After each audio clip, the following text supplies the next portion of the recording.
السلام علیکم ورحمۃ اللہ وبرکاتہ۔ اللہم صلی علی سیدنا مولانا محمد وبارک وسلم۔ امید ہے کہ آپ ایمان و صحت کی بہترین حالتوں میں ہوں گے۔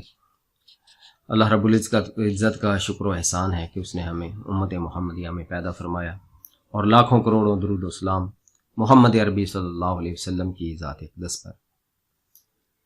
نبی مہربان علیہ الصلوۃ والسلام کی سیرت کا مطالعہ کرتے کرتے ہم دور مدینہ میں پہنچ چکے ہیں، مدینہ کا ابتدائی دور، اور آج ہم جو ہے وہ مطالعہ کریں گے کہ نبی پاک صلی اللہ علیہ وسلم کی سیرت میں جو غزوہ بدر سے پہلے کی جو فوجی مہمات ہیں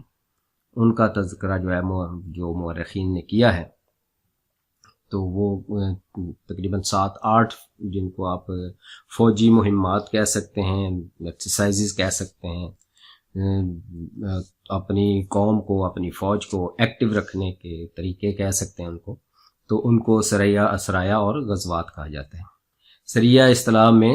اچھا یہ کوئی قرآن حدیث کا فیصلہ نہیں ہے کہ اس کو سریہ یا غزوہ کہنا ہے، اس پر بھی علماء کرام کہتے ہیں کہ ہر غزوہ جنگ کو غزوہ ہی کہتے ہیں، تو بلا شبہ کہتے ہوں گے، تو لیکن جو اہل سیر ہیں، جن کو یہ سیرت نگار ہیں، انہوں نے عوام کی سہولت کے لیے یہ ایک فارمولہ طے کیا کہ جس میں نبی پاک صلی اللہ علیہ وسلم بنفس نفیس موجود ہوں اس کو ہم غزوہ کہیں گے، اور جس میں آپ علیہ الصلوۃ والسلام موجود نہ ہوں اس کو ہم سریہ کہیں گے۔ تو یہ ہم مطالعہ کرتے ہیں ان کا۔ یہ جو سرایہ اور غزوات ہیں، سب سے پہلے ہے جی کہ اللہ رب العزت نے جب اجازت دی مسلمانوں کو، پہلے مکہ میں آپ کو پتہ ہے کہ جنگ کرنے سے منع کیا گیا تھا کہ کسی آپ پر ظلم و ستم بھی ہو لیکن آپ نے جنگ نہیں کرنی، تو پھر اللہ رب العزت نے قرآن پاک میں ارشاد فرمایا کہ اذن للذین یقاتلون بانہم ظلموا، کہ وہ لوگ کہ جن پر ظلم کیا گیا ہے، جن کے خلاف جنگیں کی گئی ہیں، ان کو اب اللہ رب العزت کی طرف سے اجازت ہے کہ وہ بھی جوابی کارروائی جو ہے، کاؤنٹر اٹیک جس کو ہم کہہ سکتے ہیں، وہ کر سکتے ہیں۔ تو اللہ رب العزت نے پھر نبی مہربان صلی اللہ علیہ وسلم کو اور مسلمانوں کو جب اجازت دی مدینہ میں، تو انہوں نے جو پھر فوجی کارروائیاں کی غزوہ بدر سے پہلے، اس میں کوئی خاص جو ہے وہ فوجی جنگی جھڑپ یا کسی کا جانی مالی نقصان نہیں ہوا، بس کوشش اور محنت ہوتی تھی، جو کہتے ہیں پلٹ کر جھپٹنا، جھپٹ کر پلٹنا، لہو گرم رکھنے کا ہے ایک بہانہ، کہ صحابہ کرام رضوان اللہ علیہم اجمعین کو ابتدائی 2 سالوں میں نبی پاک صلی اللہ علیہ وسلم مختلف جگہ پر بھیجا کرتے تھے، اور مدینہ کے ارد گرد بھی، جیسے ہم دیکھتے ہیں نا موبائل یہ جو ٹیمیں ہوتی ہیں پولیس کی اور فوج کی، رینجرز کی، کہ وہ آج کل بھی گاڑیاں لے کر آپ کو سڑکوں پر نظر آتی ہیں، تو اسی طرح گھوڑوں پر، اونٹوں پر آپ علیہ الصلوۃ والسلام صحابہ کے چھوٹے چھوٹے دستے تھے مدینہ کے مضافات میں، کبھی اس طرف کبھی اس طرف، تو ان کو طلایہ گردی کے جو دستے ہیں وہ کہا کرتے تھے، تو وہ ہر وقت گردش میں یعنی رہتے تھے، وہ موبائل فورس آپ کی ارد گرد مدینہ کے گھومتی رہتی تھی، تو اس سے یہ دشمنوں کو یہ باور کرانا تھا مدینہ کے ارد گرد کے لوگوں کو بھی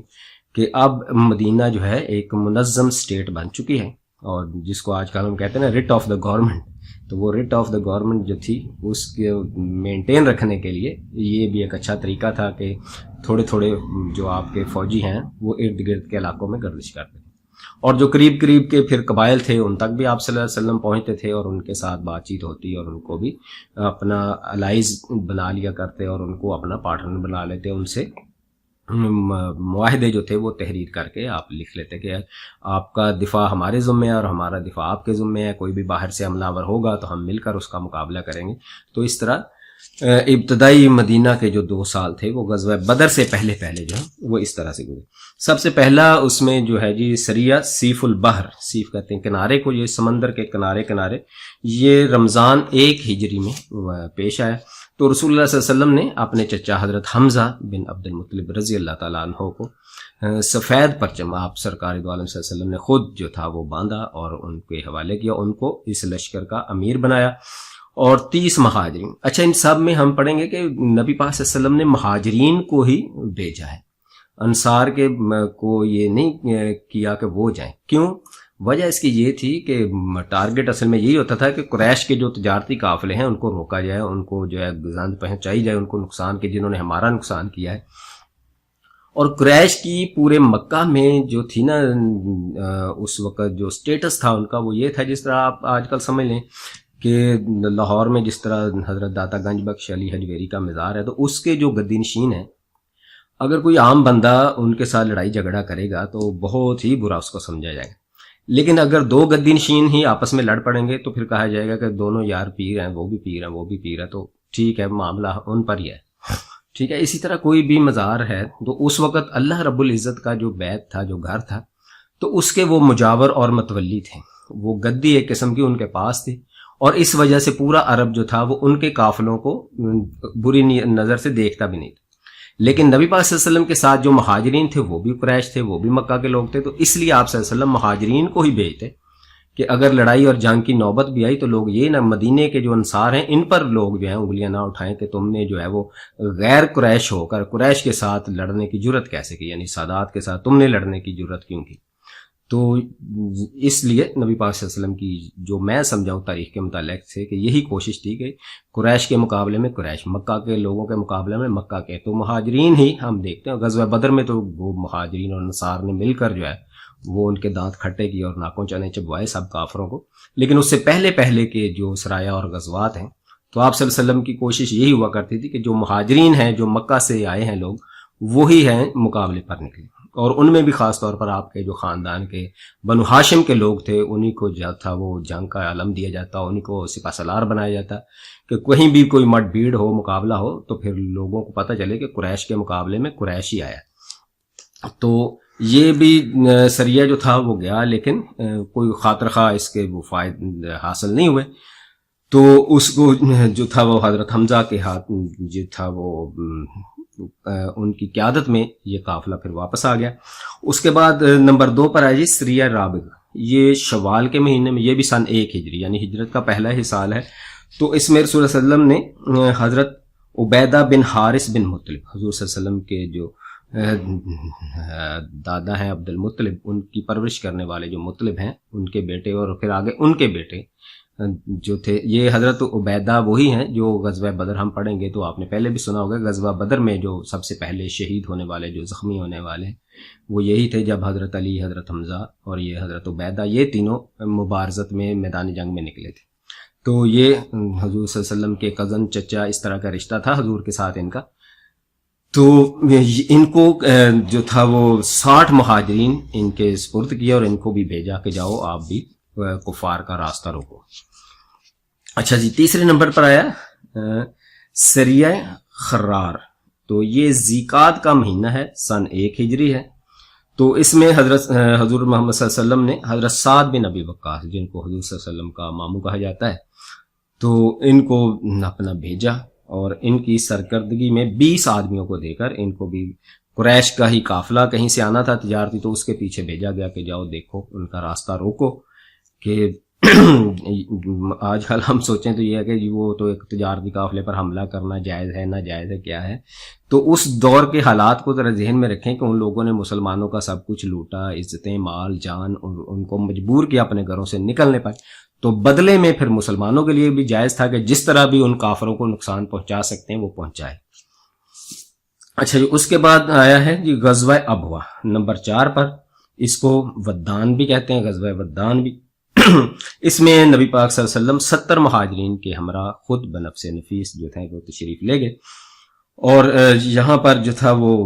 ایک بنو زمرہ، ایک قبیلہ دوات کے تھا بنو دمرہ، ٹھیک ہے، تو اس قبیلے کا جو سردار تھا پھر اس کے ساتھ آپ صلی اللہ علیہ وسلم نے بات چیت کی اور اس کے ساتھ صلح کا ایگریمنٹ کیا۔ اچھا، اس کے بعد نمبر 5 پر آیا غزوہ بوات، تو اس مہم میں حضور صلی اللہ علیہ وسلم 200 صحابہ کے ساتھ نکلی۔ تو اس میں بھی یہ جتنی بھی کاروائیاں، فوجی کاروائیاں ہوئیں، مہمات جتنی بھی ہوئیں، ان میں کوئی خاص جنگ نہیں ہوئی کافروں کے ساتھ۔ نمبر 6 پر آتا ہے جی غزوہ صفوان، یہ پھر سن 2 ہجری شروع ہو گیا، ربیع الاول سن 2 ہجری۔ تو اس میں جو تھا ایک کافر جو تھا کرز بن جابر فخری، اس نے مسلمانوں کی ایک چراگاہ پر حملہ کیا تھا اور مسلمانوں کے کچھ مویشی جو تھے وہ لوٹ کر لے گیا، تو آپ صلی اللہ علیہ وسلم نے اس کا پیچھا کیا، تو لیکن یہ بھی جو تھا وہ قابو نہیں آیا، یہ لٹیرا جو تھا وہ پہلے ہی فرار ہو گیا۔ اس کے بعد نمبر 7 پر غزوہ ذوالعشیرہ، تو یہ جمادی الاولیٰ اور جمادی الاخر تقریباً ان دونوں ماہ کے مابین، تو سن 2 ہجری میں ہی اس میں جو ہے وہ نبی پاک صلی اللہ علیہ وسلم نے بنفس نفیس شرکت فرمائی، اور آپ کے ہمراہ جو لکھا ہے مورخین نے 150 سے 200 تک جو تھے مہاجرین صحابہ، اس میں بھی آپ نے مہاجرین کو ہی چنا، اور پابندی نہیں تھی کسی پر، اور یہ کہا تھا کہ جو اپنی خوشی سے آنا چاہیں وہ آ جائیں۔ اچھا جی، یہاں پر یہ ہے کہ چلتا رہا یہ قافلہ، اور شام سے جو واپسی پر آ رہے تھے کافر، ان کا یہ راستہ روکنے کی کوشش کی گئی، اور نبی پاک صلی اللہ علیہ وسلم نے، بلکہ یہ شام کو جا رہا تھا قافلہ، یہ وہی قافلہ ہے جو ابو سفیان لے کے جا رہا تھا اور پھر واپس آیا، اور پھر غزوہ بدر جو تھی وہ برپا ہوئی۔ تو یہ جب مکہ سے نکلا تو اس وقت اس کا راستہ روکنا چاہا، لیکن اس وقت بھی یہ قافلہ جو تھا وہ بچ کر نکل گیا، اور پھر نبی پاک صلی اللہ علیہ وسلم اپنے صحابہ کو، اپنی فوج کو لے کر واپس آ گئے۔ اس کے بعد ہے جی نمبر 8 پر سریہ نخلہ، یہ رجب سن 2 ہجری میں۔ اچھا جی، اس میں یہ ہوا کہ حضور صلی اللہ علیہ وسلم نے حضرت عبداللہ بن جحش رضی اللہ تعالیٰ عنہ کو صرف 12 مہاجرین کا دستہ دے کر بھیجا، اور کہا کہ نا 2 دن تم لوگوں نے چلتے رہنا ہے، اور ایک خفیہ خط جو تھا وہ دیا حضرت عبداللہ بن جحش کو کہ جب 2 دن کا سفر طے کر لو تو پھر یہ خط تم نے کھول کر دیکھنا ہے، اور پھر اس کے اکارڈنگ تم نے آگے جو ہے فوجی حکمت عملی وہ اپنانی۔ تو حضرت عبداللہ بن جحش جو تھے وہ چلتے رہے، تو چلتے جب 2 دن ہوئے تو پھر انہوں نے وہ خط کھول کر دیکھا، سرکار دو عالم صلی اللہ علیہ وسلم نے اس میں لکھا ہوا تھا کہ تم جو تھے وہ فوراً جو ہے وہ مکہ اور طائف کے درمیان ہے ایک وادی نخلہ،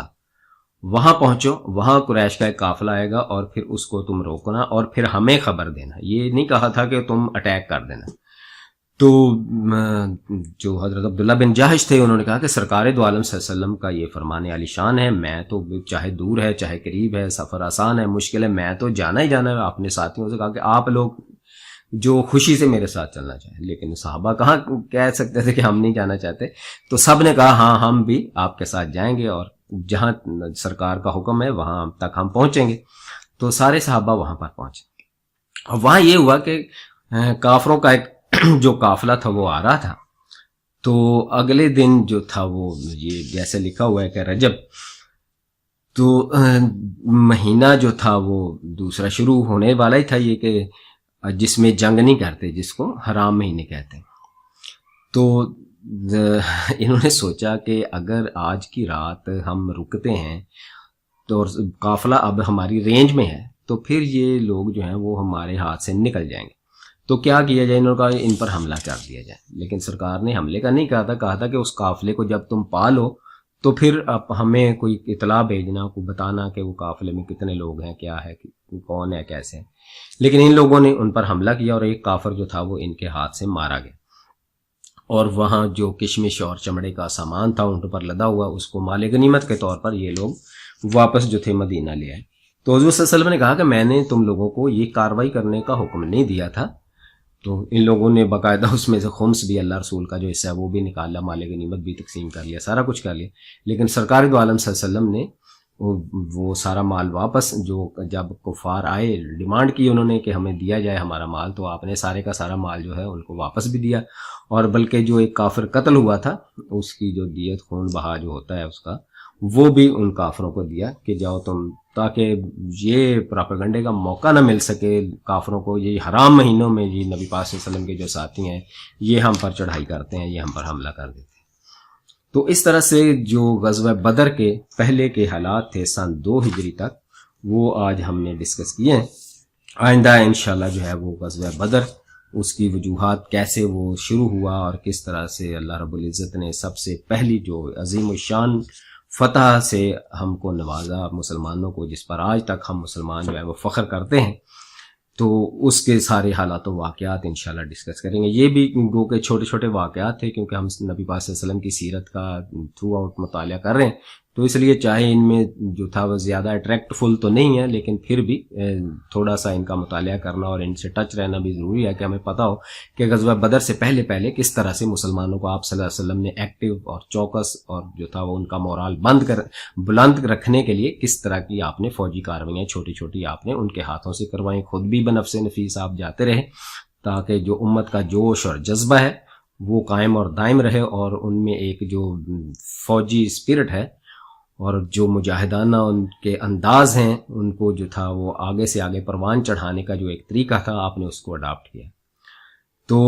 یہ جو ساری چیزیں ہیں، اب جنگی حکمت عملیاں اور جنگوں پر فوکس کرنا اور اپنی نسلوں کو جنگ کے مطابق تیار کرنا، یہ اب مسلمانوں سے کم ہوتی جا رہی ہیں اور یہودی اس کو اپناتے جا رہے ہیں۔ یہودیوں کا جو 8ویں کلاس کا اسٹوڈنٹ ہے وہ مکمل سولجر ہوتا ہے، اور ہمارا جو ہے ایم اے پاس بھی اس کے سامنے آپ خالی پسٹل بھی رکھ دینا تو اس کی ٹانگیں کانپنے لگ جائیں گی کہ پتہ نہیں یہ کیا بلا میرے سامنے رکھ دیے۔ تو ہماری حکومتوں کو بھی چاہیے کہ اپنے نوجوانوں کو باہمت اور دلیر بنائیں، سرکار دو عالم صلی اللہ علیہ وسلم کی سیرت کا مطالعہ کریں کہ چاہے پتہ بھی ہے کہ ٹارگٹ جو ہے وہ ہاتھ نہیں آنا، ٹارگٹ اچیو نہیں ہونا، پھر بھی ان کو بھیجا بار بار، کبھی کہیں، کیوں کہ پلٹنا جھپٹنا، جھپٹ کر پلٹنا، یہ چیز جو تھی وہ مسلمانوں میں تھی، اب یہ یہودیوں نے اڈاپٹ کی ہے۔ تو اسی وجہ سے بھائی جی وہ 1.5 کروڑ ہیں، آپ 1.5 ارب ہیں، تو جو ہے نا 100 مسلمانوں کے حصے میں غالباً 100 ہی بنتا ہے نا یا 1000 بنتا ہے، تو ایک یہودی آتا ہے، لیکن پھر بھی یہودی جو ہیں وہ ان سے امریکہ بھی ڈر رہا ہے، ان سے جو ہے وہ آپ کے سعودیہ والے حکمران جو ہیں وہ بھی ڈر رہے ہیں، وہ بھی اندر کھاتے ملاقاتیں اب شروع ہو گئی ہیں۔ تو جو مسلمان ہیں وہ اب بھیڑ بکریوں کا ریوڑ بنے ہوئے ہیں، اور جو سرکار دو عالم صلی اللہ علیہ وسلم نے مسلمانوں کو یہ بنایا تھا کہ اللہ کی ایک فوج ہے، اللہ کا حزب ہے یہ، تو وہ ہم نے وہ سٹیٹس جو ہے وہ چھوڑ دیا ہے، اور ہم تو جی صرف جو ہے نا بس اللہ اللہ کرنے والے ہو گئے ہیں۔ وہ کیا اقبال نے خوب کہا تھا کہ نکل کر خانقاہوں سے ادا کر رسم شبیری، تو رسم شبیری کی اب امت کو اس وقت ضرورت ہے۔ سرکار کی سیرت کا اگر ہم مطالعہ کریں تو ہمیں یہی چیز ملتی ہے کہ ہر وقت اپنے آپ کو فوجی لحاظ سے، تو اللہ تعالیٰ قرآن پاک میں سورہ انفال میں کیا کہتا ہے، وَأَعِدُّوا لَهُم مَّا اسْتَطَعْتُم مِّنَ الْقُوَّةِ، کہ جتنی بھی فوجی قوت تم سے ہو سکے تم مہیا رکھو اپنے دشمنوں اور اللہ کے دشمنوں کے خلاف۔ تو دنیا پوری نے ہم پر اعتراضات کیے، پاکستان پر کہ بھوکے ننگے کھانے کے لیے تمہارے پاس ہے نہیں ہے اور ایٹم بم بنا رہے ہو، تو اللہ کا شکر ہے کہ ہمارے اختلافات اپنی جگہ، بھٹو اچھا تھا برا تھا، ضیاء الحق اچھا تھا برا تھا، لیکن ان لوگوں نے مسلسل ایک کام کو، پروسیس کو چلنے دیا اور چلایا، سرپرستی کرتے رہے، اور آج اللہ کا شکر ہے کہ پاکستان ایک اٹامک پاور بن گیا دنیا کے اندر۔ تو یہ اللہ رسول کے جو احکام ہیں، تو جو بھی مان لے گا اس کی عزت ہے۔ آج پاکستان کی اگر تھوڑی بہت عزت ہے تو اسی وجہ سے ہے کہ بہت بڑی بھائی جی فوجی طاقت ہے، پوری امت مسلمہ میں سب سے زیادہ فوجی پاور رکھنے والا ملک ہم ہیں۔ تو سعودی عرب والے کے بیچاروں کو وہ ٹانگیں کانپ رہی ہیں کہ اب وہ ٹرمپ چلا گیا تو اب ہمارا کیا بنے گا۔ تو ٹرمپ کے بعد اب جو ہے وہ اسرائیل کے ساتھ پے در پے، اچھا وہ بیچارے چوری چوری ملتے ہیں کہ لوگوں کو پتہ نہ چلے، اور اسرائیل والے جا کے اپنی اخباروں میں دھڑلے سے اعلان کر دیتے ہیں جی ہمارے وزیر اعظم گئے سے شہزادہ عبداللہ سے مل کے بھی آ گئے۔ تو اب وہ ان کو لینے کے دینے پڑے ہوئے ہیں کہ ادھر کیا منہ دکھائیں ادھر، لیکن یہ جو لوگ ہوتے ہیں نا، جب وہ نیا ڈوب رہی ہوتی ہے تو پھر ان کو یہ نہیں ہوتا کہ لوگ کیا کہیں گے، ہم کیا منہ دکھائیں گے، ان کو بس یہی ہوتا ہے کہ ہماری حکومت جو ہے نا، ہمارا راج جو ہے وہ بچ جائے کسی طرح سے، چاہے اس کے لیے کسی بھی کافر کی جھولی میں ہمیں گرنا پڑے۔ تو اللہ رب العزت سے دعا ہے کہ ہمیں بھی، آپ کو بھی، اور ہمارے تمام امت مسلمہ کے حکمرانوں کو سرکار دو عالم صلی اللہ علیہ وسلم کی سیرت سے فیض حاصل کرنے کی اور اس کے مطابق عمل کرنے کی توفیق عطا فرمائے۔ والسلام علیکم ورحمۃ اللہ وبرکاتہ۔ ویڈیو کو لائک کیجئے، شیئر کیجئے اور چینل کو سبسکرائب کیجئے۔ سرکار دو عالم صلی اللہ علیہ وسلم کا تذکرہ ہے، اس کو عام کیجئے، اپنے دوستوں کے ساتھ اس کو شیئر کریں۔ اللہ رب العزت آپ سب کا حامی و ناصر ہو۔ والسلام علیکم ورحمۃ اللہ وبرکاتہ۔